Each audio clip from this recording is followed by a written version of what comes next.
Fases del embarazo. La primera fase es la fase germinal, que se da en las primeras 2 semanas del desarrollo celular, caracterizada por división celular rápida.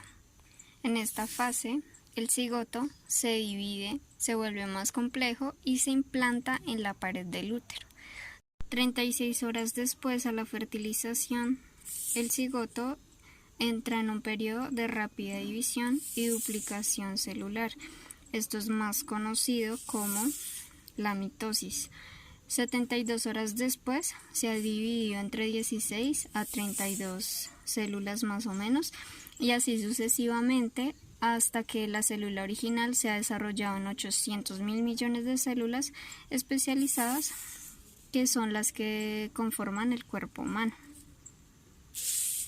Cuando el óvulo fertilizado se divide, viaja por la trompa de Falopio hacia el útero. De aquí se transforma en blastocito. El blastocito es una esfera llena de líquido que flota libremente dentro del útero hasta el 6º día, cuando empieza a implantarse en la pared uterina. Para que la implantación sea exitosa, una proteína denominada L-selectina debe interconectarse con las moléculas de carbohidratos que se encuentran en la superficie del útero. Antes de la implantación, ciertas células alrededor del blastocito se agrupan para formar el disco embrionario, una gruesa masa de la cual se empieza a formar el embrión. Esta masa se diferencia en dos: la capa superior denominada ectodermo, la cual se convertirá en la capa externa de la piel, uñas, pelo, los dientes, los órganos sensoriales y el sistema nervioso, incluyendo el cerebro y la médula espinal. La capa inferior, denominada endodermo, esta formará el sistema digestivo, el hígado, el páncreas, las glándulas salivales y el sistema respiratorio. Más adelante desarrollará la capa intermedia, la cual se denomina mesodermo. Es la que diferenciará la capa interna de la piel, los músculos, esqueleto y el sistema excretor y circulatorio. Otras partes del blastocito se empiezan a convertir en órganos que alimentarán y protegerán al embrión, como el saco amniótico, la placenta y el cordón umbilical. Continuamos con la segunda fase del embarazo, la cual está denominada como etapa embrionaria, que va de las 2 a las 8 semanas. Esta etapa está caracterizada por el crecimiento y desarrollo rápido de los principales sistemas y órganos del cuerpo. Se inicia el crecimiento y desarrollo del cerebro. Continuamos con las fases del embarazo. La tercera etapa es denominada etapa fetal, que va de las 8 semanas al nacimiento. Esta es la etapa final del desarrollo prenatal, que se caracteriza por el incremento de la diferenciación de las partes del organismo, y también se da el aumento del tamaño corporal del bebé. Durante este periodo, el feto crece rápidamente, cerca de 20 veces su longitud original, y los órganos y sistemas corporales se vuelven más complejos. Los fetos, incluso dentro del vientre, respiran, patean, se voltean, estiran su cuerpo, entre otras cosas, gracias a las membranas flexibles de las paredes uterinas y del saco amniótico. Las células gustativas aparecen alrededor de las 14 semanas, al igual que el sistema olfatorio. En las 26 semanas de gestación, los fetos responden a la voz y al latido del corazón de su madre, por lo que se dice que después de su nacimiento la voz de la madre puede tener una función evolutiva de supervivencia.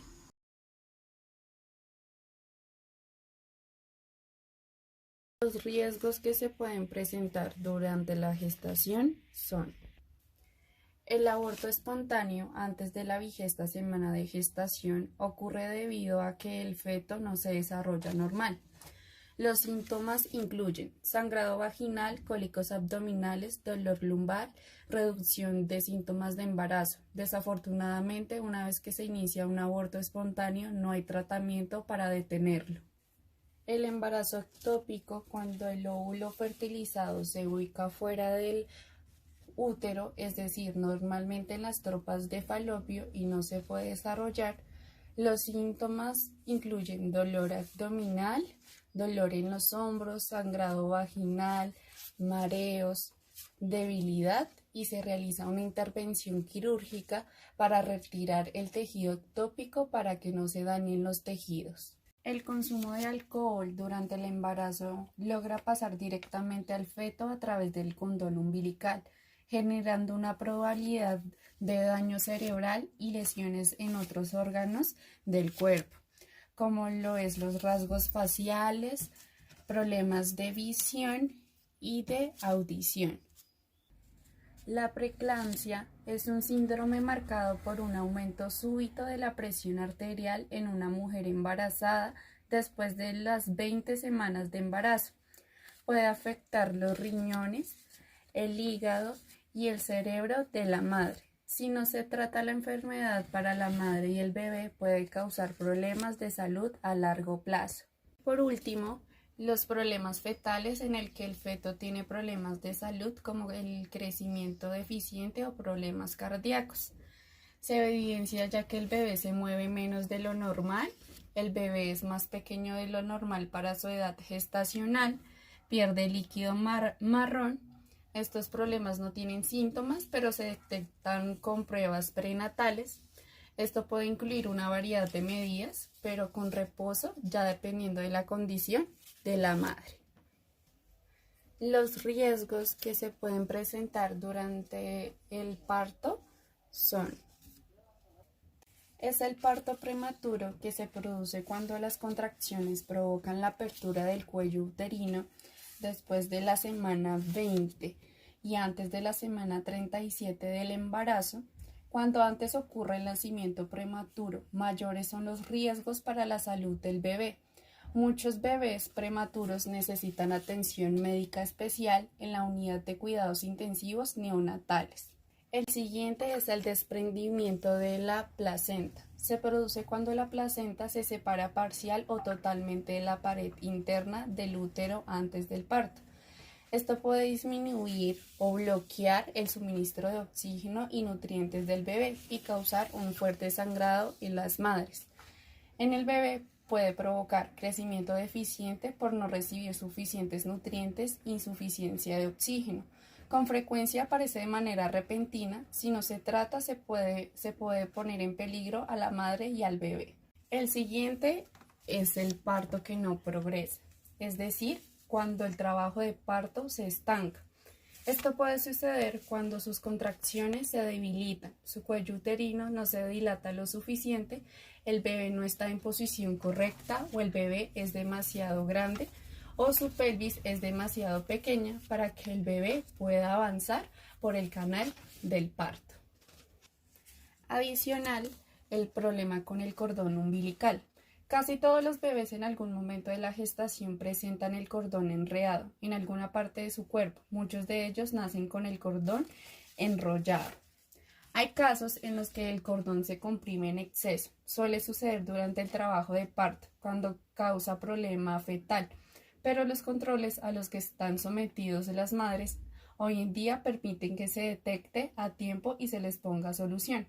Otro de los problemas que puede afectar es el cordón, son los nudos, aunque es muy raro que se produzca un nudo tan fuerte como para impedir la alimentación del niño.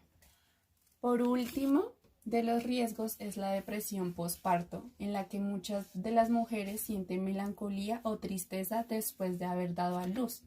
Puede sentir cambios en el estado de ánimo, como sentirse ansiosas o abrumadas, pierden el apetito o se les dificulta el dormir. La depresión de la madre puede afectar el desarrollo del bebé, en la que tendrá dificultad de vincularse con su bebé.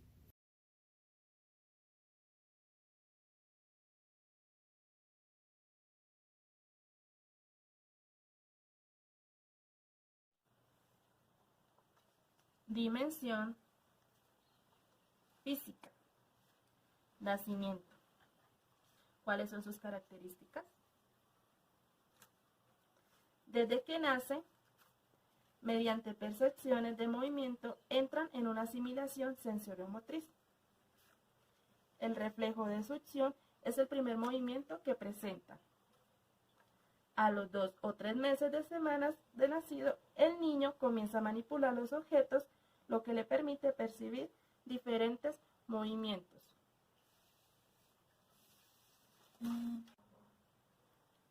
Primer mes. Comienzan empujando los brazos y piernas hacia afuera y levantan la cabeza previamente y mantienen en línea con la espalda. 2 meses. Reflejos. Tónico del cuello, reflejo de presión, reflejo de la marcha y reflejo del gateo. Mueven constantemente sus brazos y piernas. Mantienen la cabeza firme y derecha. Descubren sus manos por movimientos y mantienen más tiempo agarrando los objetos.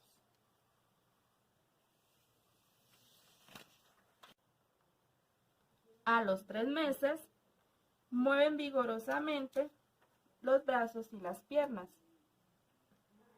Se apoya boca abajo, levantando suavemente la cabeza. Su fortaleza se siente cuando están en los brazos. A los 4 meses, se extienden en el estómago con las piernas extendidas. Tienen mayor control sobre su cuerpo, por ejemplo, dan vueltas. Voltean su cabeza en todas las direcciones. Hay intervalos predecibles entre las comidas y los movimientos del intestino. Y duermen de 10 a 12 horas en la noche.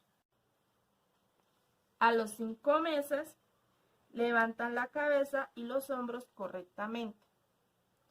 Se llevan los pies a la boca y se chupan los dedos. Pueden sostener el biberón con una o ambas manos.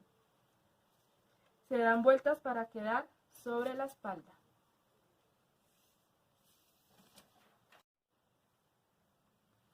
A los 6 meses ya tienen equilibrio para sentarse.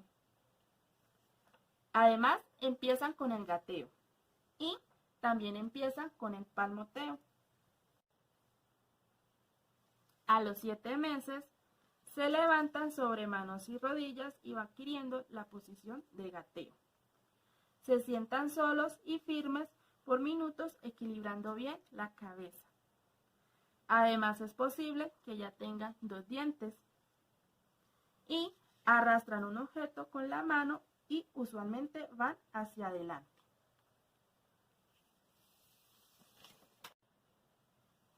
A los 8 meses, utilizan muebles para intentar levantarse.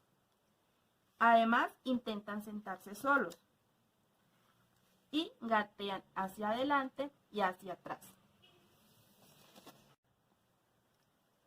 A los 9 meses, pueden subir escaleras gateando. Se sientan correctamente en las sillas y comenzarán a dar sus primeros pasos. A los 10 meses tienen problemas para dormir. Pueden subir y bajarse de las sillas. Además, tienden a ponerse de pie y cuando están parados son capaces de sentarse. A los 11 meses se sueltan a caminar por ratos, aprenden a bajar las escaleras de espalda y se acurrucan y se inclinan. En su primer año de vida, insisten en alimentarse solos, hacen movimientos rotatorios en la bañera, se para flexionando las rodillas, gatean y caminan de manera eficiente.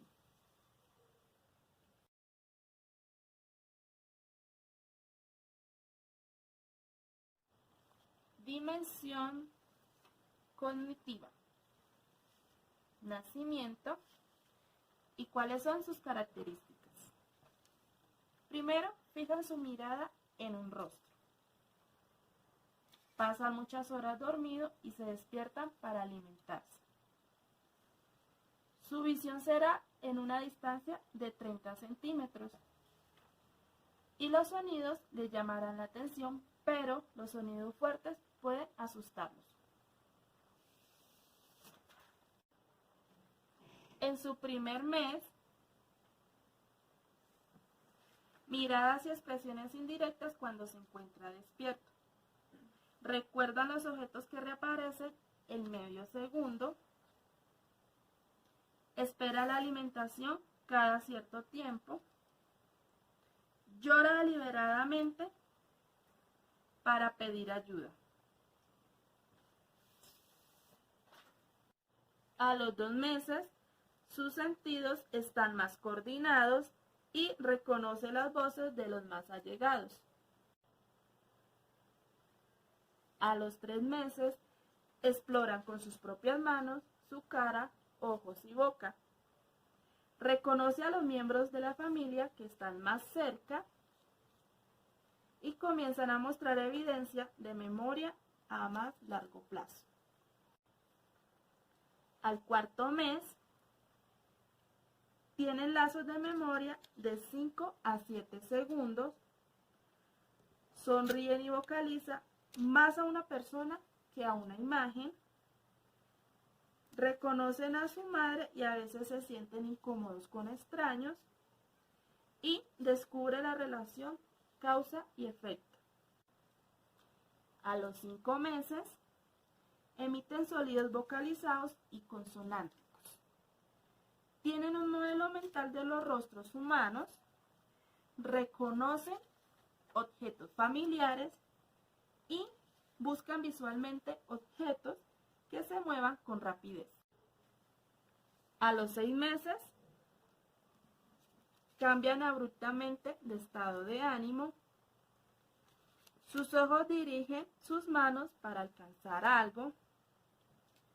Pueden comparar 2 objetos y los alcanza rápidamente. A los 7 meses, pueden decir papá y mamá sin ningún significado. Además, tratan de emitir sonidos y su atención es más fija cuando hay gran interés por los detalles.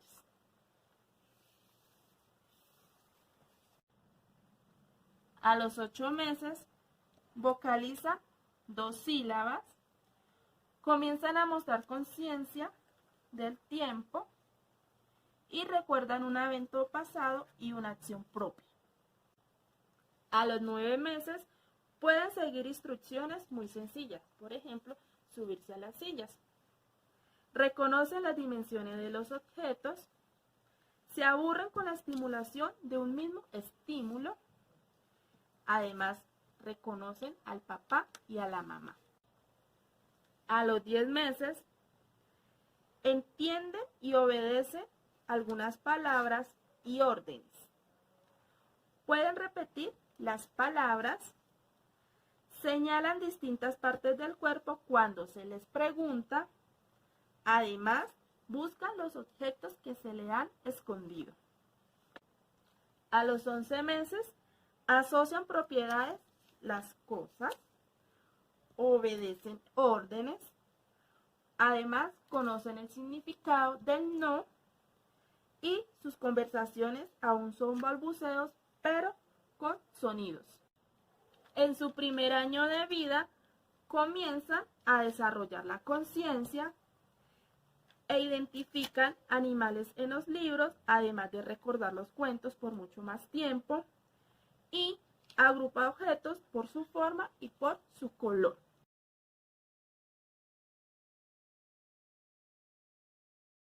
Desarrollo psicosocial de los niños de 0 a 1 año. Al inicio de la vida, las relaciones más importantes y significativas para los niños son las que se tienen con sus padres y o cuidadores. Las conductas sociales de los niños son expresadas a través de las emociones.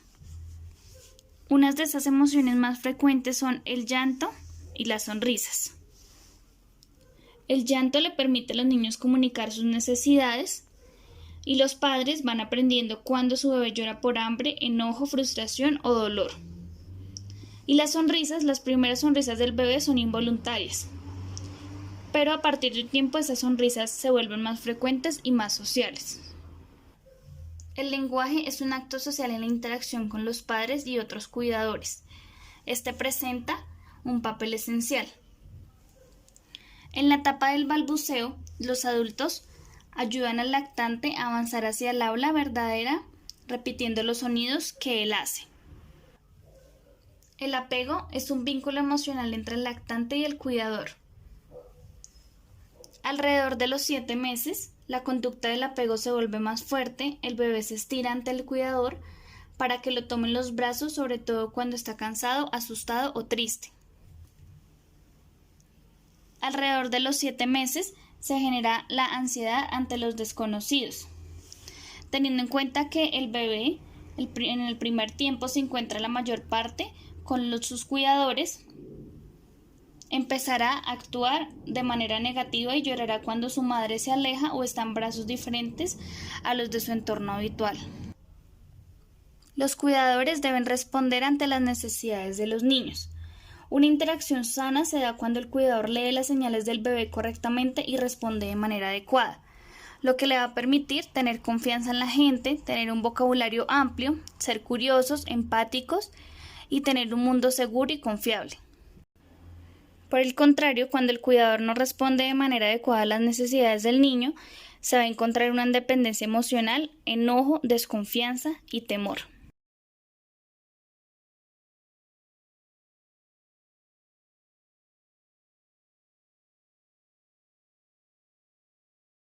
Comenzamos con el desarrollo cognitivo en la infancia. El desarrollo cognitivo empieza en la etapa preoperacional, que va de los 2 a los 6 años. Esta se da por medio de la inteligencia simbólica, que empieza con la imitación diferida, el juego simulado y el lenguaje. Comenzamos con la imitación diferida, que se basa en mantener una representación mental de una acción que observó. Luego tenemos el juego simulado, también conocido como juego imaginativo. Este se caracteriza porque el niño usa un objeto como por ejemplo una muñeca para representar otra cosa. O también el juego de roles, donde el niño puede representar el papel de la mamá o del papá o de algún personaje. Aparece el lenguaje y se enriquece a gran velocidad. Este lenguaje se da por un sistema de símbolos para la comunicación. Otra característica importante es la categorización, donde clasifican 2 criterios como color y forma, y esto lo usan para ordenar muchos aspectos de su vida, como las personas buenas o malas, agradables o desagradables. Y por último tenemos la centración. Esta es la tendencia a concentrarse en un solo aspecto de un objeto o situación a la vez. Cuando el niño es capaz de poner atención a más de un objeto al mismo tiempo, es que ya ha alcanzado la capacidad de centrarse. Esto se da más adelante. Por otro lado tenemos la etapa de operaciones concretas. Esta etapa se da de los 7 a los 11 años. Esta etapa se caracteriza por el desarrollo del pensamiento organizado y racional. En esta etapa, el niño está lo suficientemente maduro para utilizar el pensamiento lógico, pero solo puede aplicarla a los objetos físicos. Esta etapa de operaciones concretas se divide en 6. La primera de ellas se denomina seriación. La seriación es la capacidad de ordenar mentalmente los elementos. La segunda se denomina clasificación.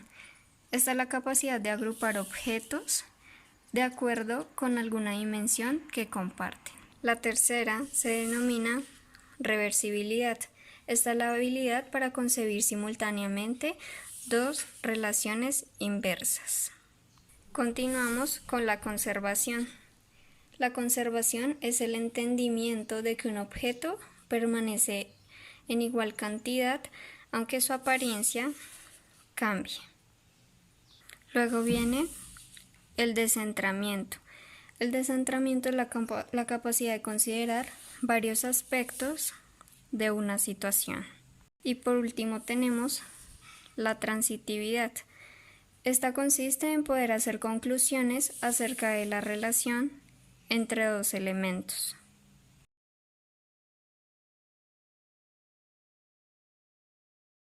Las características del desarrollo físico podemos ver que los niños crecen con mucha rapidez entre los 3 y 6 años, pero con menor velocidad que la lactancia y primera infancia. Por lo cual es típico ver a los niños y niñas crecer de 5 a 7,62 centímetros por año durante su segunda y tercera infancia y que aumenten de peso desde 1,81 a 2,72 kilogramos anualmente. Cerca de los 3 años los niños comienzan a tomar la apariencia delgada y atlética de la niñez, desarrollando los músculos abdominales, adquiriendo más firmeza. Su tronco, brazos y piernas se vuelven más largos. El niño y niña tienen la dentadura primaria completa, donde aproximadamente a los 6 años los dientes de leche empiezan a caerse y son reemplazados por los dientes permanentes a una tasa cerca de 4 dientes por año a lo largo de los próximos 5 años. El aumento en las capacidades del sistema respiratorio y circulatorio incrementa la energía física y con el sistema inmunitario en desarrollo los niños se mantienen sanos. En las habilidades motoras gruesas que se desarrollan son la base por los deportes y la danza y otras actividades que comienzan durante la niñez intermedia y que pueden continuar por el resto de la vida. En las habilidades finas se vuelven más capaces de atarse las cintas de los zapatos y cortar con tijeras, permitiendo que los niños y niñas pequeñas asuman la responsabilidad de su cuidado personal, en la que pueden verter líquidos y comer con cubiertos hasta incluso ir al baño por sí solos.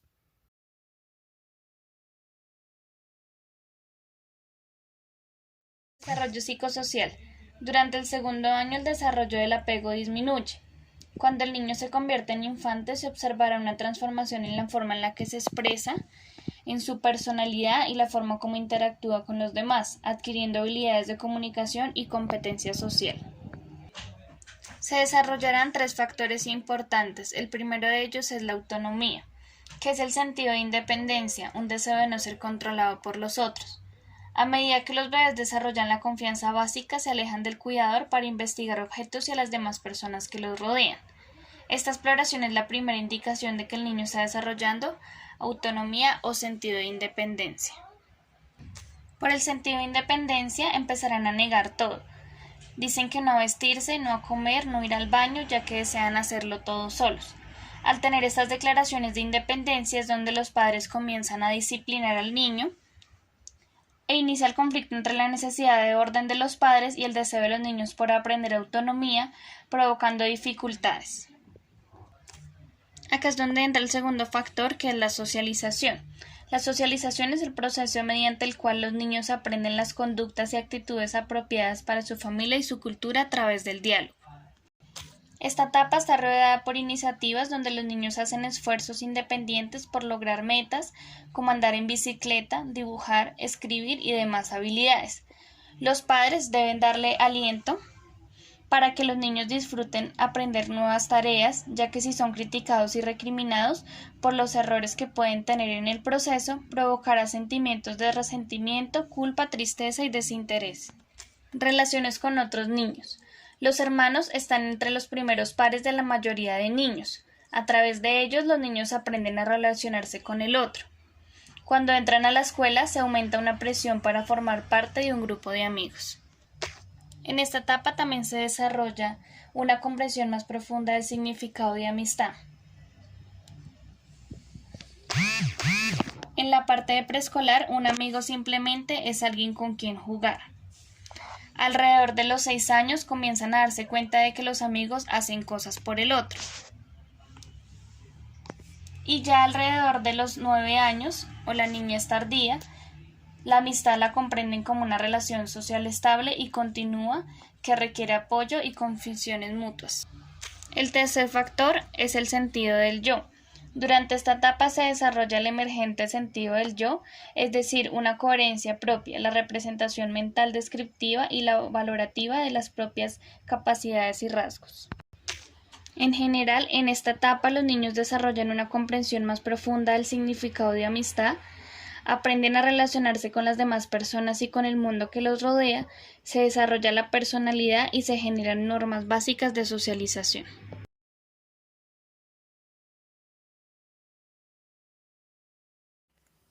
Adolescencia.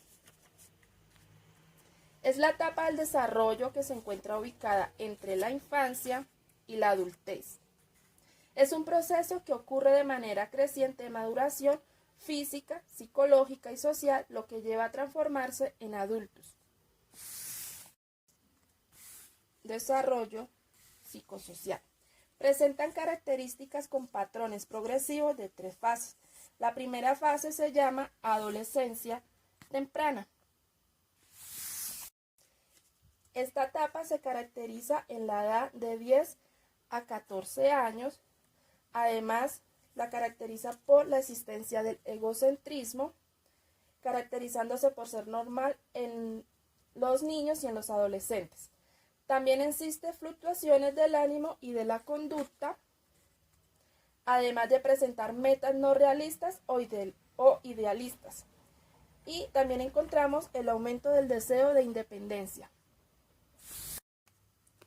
¿Cuál es el desarrollo cognitivo que se presenta en estas edades? En esta etapa empieza a surgir el pensamiento abstracto.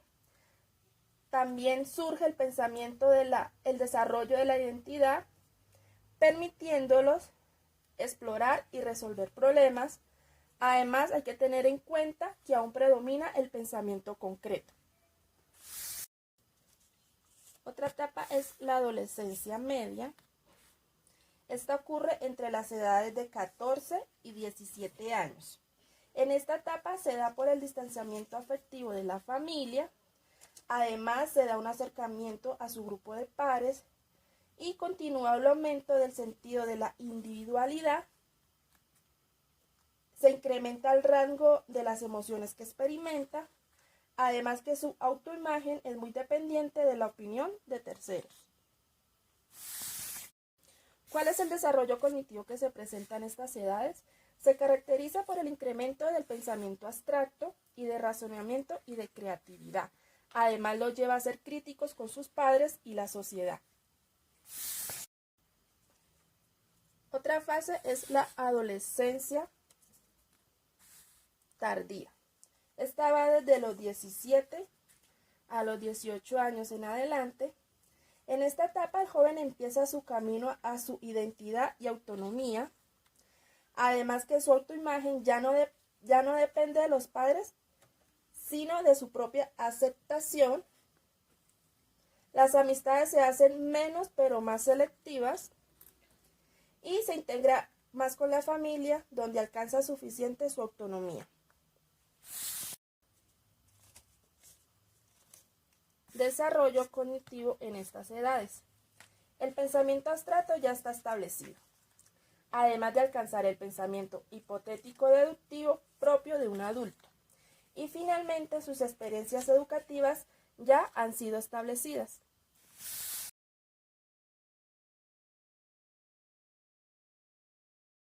Dimensión física. Características de la adolescencia temprana, que va desde los 10 a los 13 años de edad.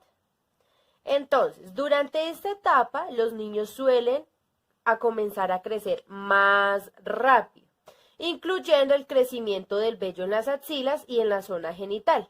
Para las niñas se desarrolla sus senos y para los niños se aumenta el tamaño de sus testículos. Estos cambios corporales pueden generar curiosidad y ansiedad, lo que hace que se cuestione sobre su identidad de género. En esta etapa, los jóvenes enfocan su pensamiento en ellos mismos, lo que hace que sean egocentristas. Adolescencia media, que va entre los 14 y 17 años de edad.